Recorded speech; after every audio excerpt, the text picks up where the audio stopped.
بسم الله والصلاة والسلام على رسول الله وعلى آله الطاهرين أما بعد اللهم اشرح لي صدري ويسر لي أمري واحلل عقدة من لساني يفقهوا قولي.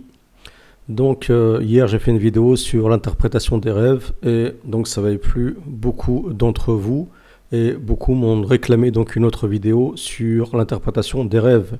Et à force de mettre des vidéos donc on apprend cette science-là. Et quelqu'un m'avait dit dans les commentaires: pourquoi tu t'exprimes, tu donnes ton avis concernant ce sujet, sachant que tu n'es pas spécialiste dans l'interprétation des rêves. Le fait que je ne suis pas spécialiste dans l'exégèse des rêves ne veut pas dire que je ne connais pas cette science-là, et ça ne veut pas dire que je n'ai pas de connaissances dans ce sujet, sur ce sujet. D'accord? Donc les rêves, ça accompagne la vie du croyant durant toute sa vie.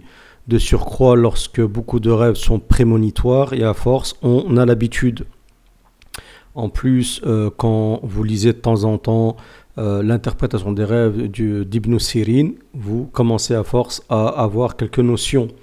Mais bien sûr, ceci ne veut pas dire que je suis spécialiste en la matière. Chacun son domaine, d'accord? Donc le prophète Youssouf alayhi salam était spécialisé dans l'exégèse des rêves, comme le prophète Daniel, ainsi de suite. Et d'ailleurs, ça leur a permis d'être établis sur la terre et de bénéficier de ce qu'on appelle at-tamkin. Donc on va écouter cette vidéo. Il ne s'agit pas du frère comme hier Aboul Bara, mais celui-ci s'appelle Mohamed Ajab. Et je peux vous garantir qu'avec ce frère-là, on peut s'attendre à des choses merveilleuses, à des choses à du Ajab. Donc on va, comme d'habitude, écouter et décrypter cette vidéo. Bismillah. Alors. صباح الخير. كل عام وانتم بخير، والله يتقبل الصلاة منكم. آمين يا رب. جزاك خير. يا شيخ، رأيت في شهر 4 هجري رؤيا. رأيت أنا والوالد واحد من أخواني جالسين في الشقة القديمة، كنا نطالع من الشباك، والله أعلم أنه كانت يوم القيامة.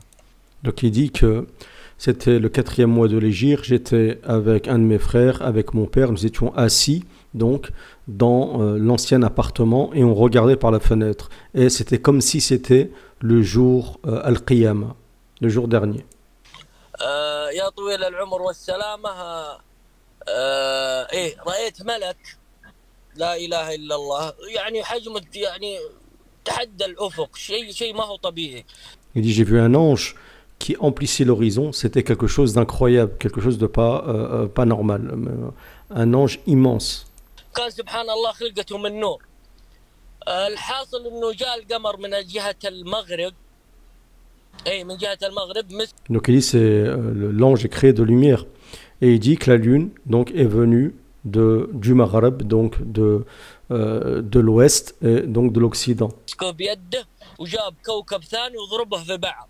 Donc il a pris, l'ange a pris la lune dans sa main, d'accord, qui venait de l'ouest, et une autre planète est venue de l'autre côté, et il l'a pris aussi de sa main.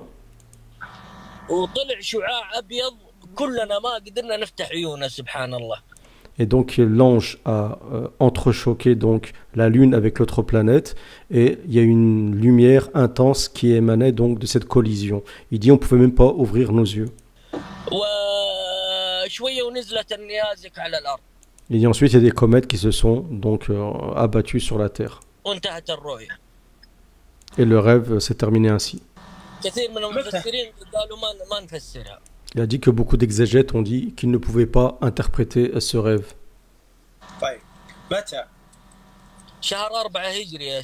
Donc lui il dit quand? Il lui dit 4e mois de l'Hégire.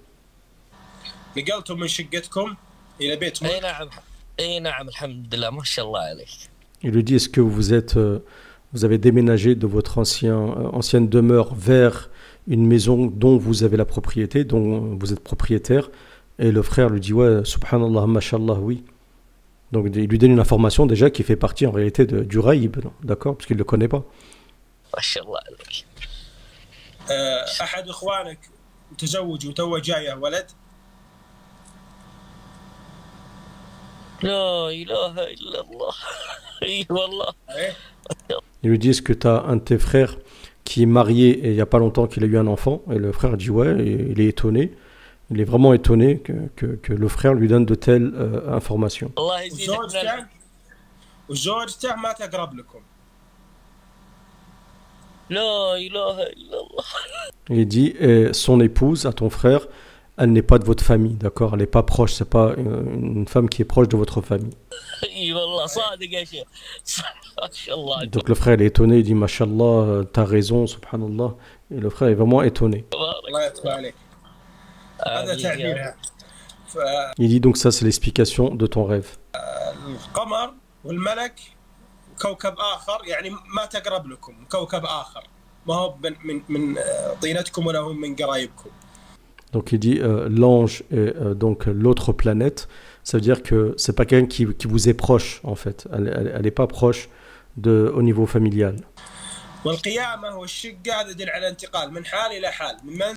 Et il dit que le Qiyama, donc le jour dernier, jour de la résurrection, indique le fait, Al-Qiyama, c'est le fait de se lever, on sort des tombes, on se lève. Donc il dit en fait, c'est le fait de vous déplacer d'un état vers un autre, donc d'un appartement en fait, d'une demeure vers une autre demeure. منزل إلى منزل لأن القيامة تدل على القيام وكذلك الملك يدل على امتلاك البيت.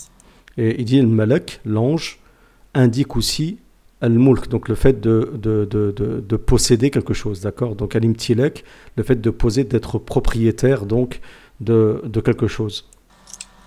يا سبحان الله. يا سبحان الله. الرؤيا ما تخصني يا شيخ. Donc le frère l'étonné, il dit subhanallah, il dit est-ce que ce rêve me concerne moi directement? لا. سبحان الله. تخص الجميع العائلة. الله يجزاك Il dit que non, en fait ce rêve concerne donc toute ta famille. خير. الله يجزاك خير. شكرا لك. هلا. يا Donc là il le remercie, dit barakallahu fik, ainsi de suite. Vous voyez subhanallah, l'interprétation des rêves, ce que nous on pourrait penser en voyant un tel rêve, et lui comme il l'interprète. Vous voyez, c'est en fait, subhanallah, c'est basé sur des noms, c'est basé sur la langue, c'est basé sur les hadiths, c'est basé ainsi de suite. C'est une science qui est ajib. Donc moi, ce frère, ses interprétations, j'en ai vu plusieurs, elles m'ont plu. Et si son interprétation vous a plu, j'en mettrai d'autres sur ma chaîne bi'idnillah, en espérant que cette vidéo, elle vous a plu. Bon, c'est une courte vidéo, mais je pense que ça peut être intéressant, ça peut vous donner des indications si vous faites des rêves, essayez de retenir à chaque fois. Donc al-qiyama, le fait d'être dans une demeure vers une autre, d'accord. Al-malak peut indiquer donc la propriété, le fait de posséder, ainsi de suite. Une autre planète indique donc l'origine, donc une personne qui n'est pas comme il a dit, de la même terre, de la même on va dire origine, ainsi de suite, d'accord. Et donc le frère était étonné de la pertinence de ce frère-là, puisque des indications qui sont quand même personnelles sur lui. Donc si cette vidéo vous a plu, mettez un j'aime, partagez-la, et veuillez réagir dans les commentaires et me dire ce que vous en pensez, si vous avez fait des rêves qui sont semblables à ceux-ci. Je vous remercie pour votre écoute.